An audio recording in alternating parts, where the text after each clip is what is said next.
Hello everyone, आप सब कैसे हैं। मैं उम्मीद करता हूं कि बहुत अच्छे होंगे और अपनी पढ़ाई को बहुत अच्छे से कर रहे होंगे। मैं Akash Kumar Badana ICT virtual classroom में आपका बहुत बहुत स्वागत करता हूं मेरे प्यारे बच्चों। जैसा आपको पता है मेरे प्यारे बच्चों, बेसिकली हमारी आपका जो है 9th क्लास है। 9th क्लास में हम लोग आपका अभी आप पिछले लेक्चर में जो है आप अच्छे से देख चुके थे बहुत सारे जैव मंडल आरक्षित क्षेत्रों को। इन सभी पर हम लोग बात कर चुके थे। तो वापस हम लोग अपने चैप्टर की तरफ बढ़ रहे हैं और हमने अब आपका प्रवासी पक्षियों को देखा था। अब हम क्या करेंगे, आंसर पढ़ेंगे और चैप्टर में ढूंढने का प्रयास करेंगे कि कहां से पूछे गए हैं, उसी के अनुसार हम लोग आंसर देंगे। जैसे इसी में जो पहला विकल्प हमारे सामने है वो आपका दिखाया गया है। ठीक,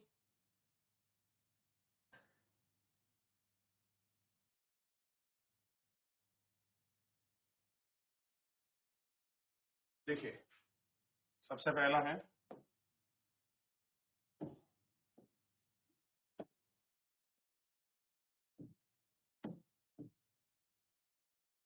देखिए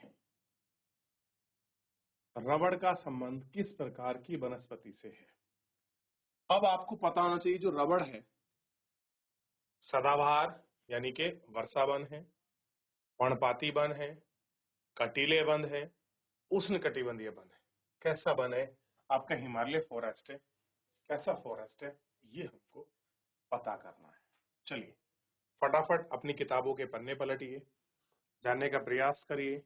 लंबा नहीं पूछना है, खाली वनस्पति वाला टॉपिक खोलिए, चैप्टर की शुरुआत करिए। वहां हमने कुछ प्रकार पढ़े थे, उन प्रकारों पर पहुंचिए। आइए सबसे पहले आप देखिए, फिर मैं आपको दिखाऊंगा, फिर मैं आपको यहां भी बताऊंगा कि हम कैसे इस क्वेश्चन को एलिमिनेट कर सकते थे, ऑप्शन को काट सकते थे और आंसर को सही चुन सकते थे।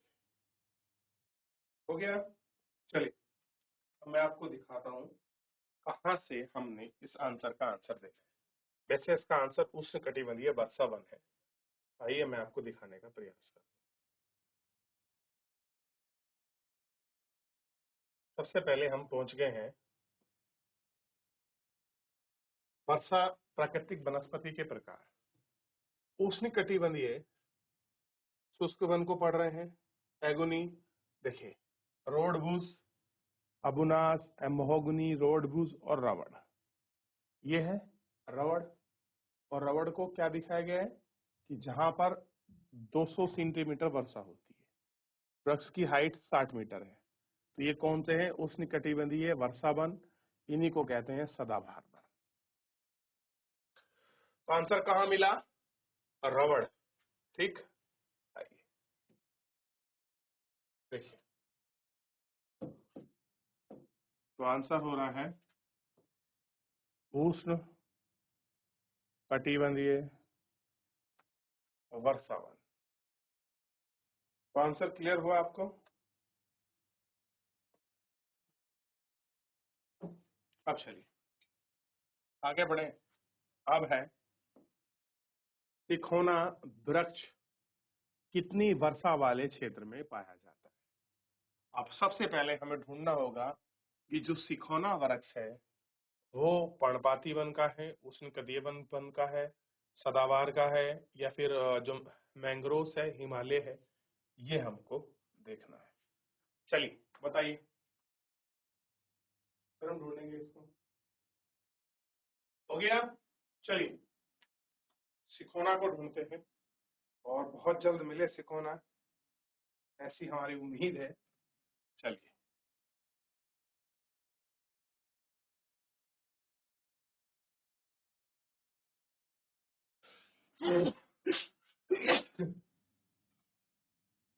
अब देखिए सबसे पहले उष्णकटिबंधीय वर्षा वन, यहाँ क्या है, रोडबुश है और सिखोना है। अभी पढ़ा था सेम उसी में था, क्या है, सिकोना। अब यहाँ वर्षा कितनी है देखिए, मैंने बताई थी 200 सेंटीमीटर। बिल्कुल बड़ा आसान था, बस थोड़ा सा आपको पढ़ना था, इसलिए मैं बार बार आपको आराम से करा रहा हूँ, ताकि आप जिस तरह से सोचते हैं कोई दूसरे ग्रह के बने हुए नहीं होते हैं। ठीक, अब 200 तो है नहीं, तो क्या क्षेत्र आंसर हो जाएगा? 100 सेंटीमीटर वर्षा वाले क्षेत्र में भी हो गया। ठीक, ये 100 से 200 के बीच वर्षा होती है ना, तो हो गया 100 सेंटीमीटर। अच्छा, ये क्वेश्चन मैं अभी अभी कराया हूं, सिमलीपाल जय मंडल आरक्षित निचल किस राज्य में है? बताइए। हो गया सिमलीपाल जय आरक्षित क्षेत्र। मैं आपको सिमलीपाल का आपको राज्य भी दिखाऊंगा, और इसी चैप्टर के जो मैप है उस मैप में पूरा कहां पर लोकेशन है ये भी आपको दिखाऊंगा। ठीक है, लिखाए हैं तो उनको पढ़ाऊंगा भी, दिखाऊंगा भी कहाँ उसकी लोकेशन है, ये भी क्लियर करूंगा। चलिए, तो सिमलीपाल उड़ीसा में, मैंने पहले भी आपसे कहा था बहुत सारी चीजें हैं जो मैं आपको दिखाऊंगा और बताऊंगा। ठीक है, बस पता होना चाहिए आपको कि क्या लिखा हुआ है। सिमलीपाल और राज्य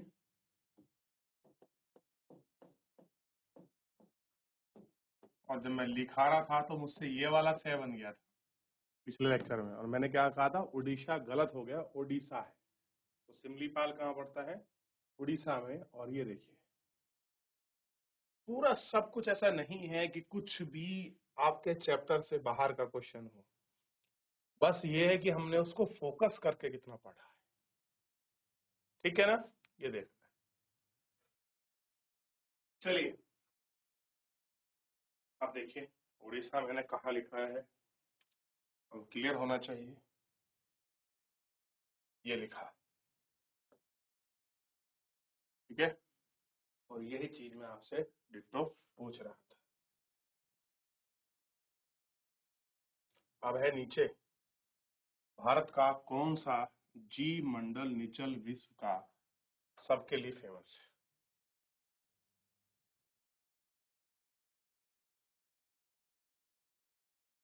भारत में कौन सा जी मंडल निचल क्षेत्र है, बताइए।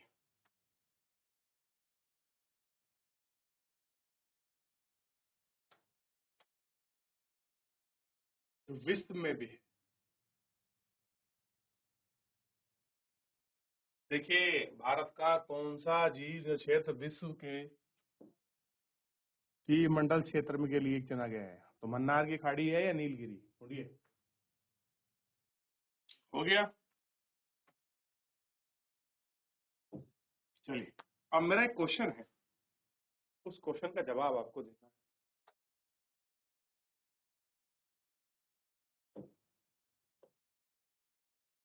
क्वेश्चन है,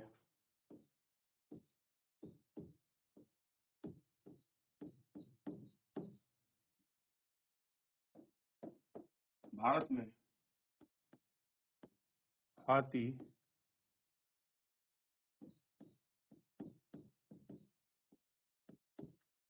किस किस राज्य में पाए जाते हैं? क्या कह रहे हैं? किस किस राज्य में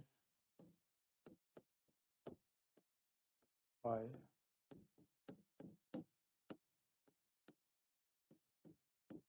जाते हैं?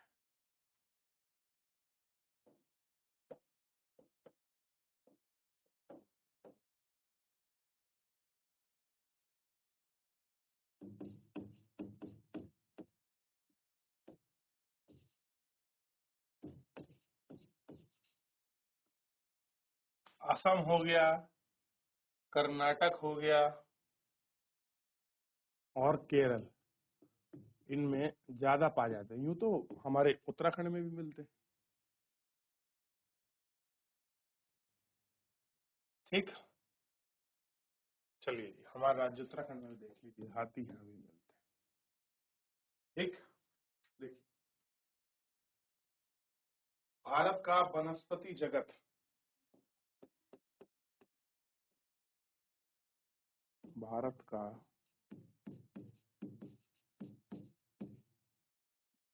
वनस्पति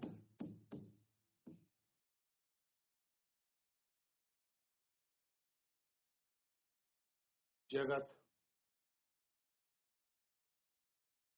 जगत में में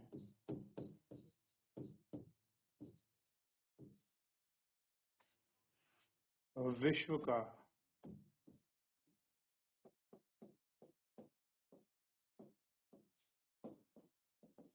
कौन सा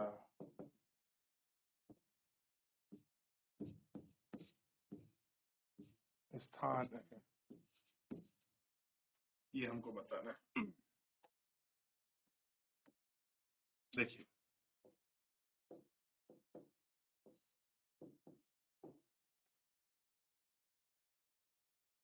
बताइए कौन सा स्थान है, तो बताना चाहिए। 10वां।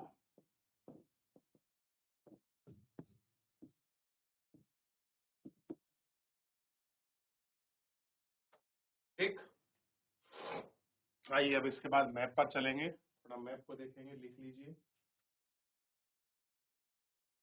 देख लिया।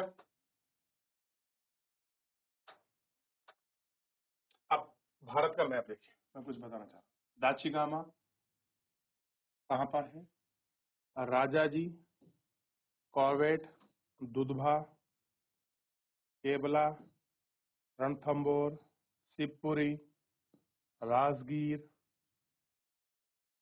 मानस, काजीरंगा, ठीक, कहना, ताबो, गिरी, यहाँ क्या रहते हैं, सिंह रहते हैं गिरी में। रणथंबोर राजस्थान में है, केवलादेव राजस्थान में है, शिवपुरी ये मध्य प्रदेश के आसपास का रीजन है। देखिए, देख लिया। चलिए अब उसके नीचे वाला पार्ट देखिए थोड़ा सा। संजय गांधी, ये बांदीपुर। देखिए कहीं वन्य जीव है, मैंने अभी आपको नेशनल पार्क कॉल किए हैं, और अभी क्या गोल किए हैं, नेशनल पार्क। और नेशनल पार्क के अलावा जो है, जो स्टार जो गोल गोल है, ये क्या है, वन्य जीव अभ्यारण्य है। ठीक है, चंदिका, चंद्रप्रभा, सारिका, ये सब क्या है, इसमें हमको दिखाई दे। देखिए इसको फिल करिए। चलिए, तो इस तरीके से पूरा चैप्टर जो है आपका समाप्त हो गया है। और चीजें हैं ये सब देख रखिए। अब कह रहे हैं कि उष्णकटिबंधीय चित्रों पर बताइए कहाँ कहाँ पर उष्णकटिबंधीय वर्षा बंद, कहाँ कहाँ पर्णपातीय बंद। आपने भारत का मैप बनाना है। जब आप भारत का मैप बना लोगे तो सारी चीजें बड़े आसान से सरल हो जाएंगी, और आप बनाकर दिखाएंगे ये रीजन, ये सारा कैसा है और ये कैसा है, यहाँ कौन सा रीजन है, यहाँ कैसा है। इस प्रकार से आप उनको जब रेक्टिफाई कर दोगे, उनको कैटराइज कर दोगे, चीजें समझ आएंगी। तो फिलहाल आज के लिए इतना ही, मिलेंगे नेक्स्ट लेक्चर में।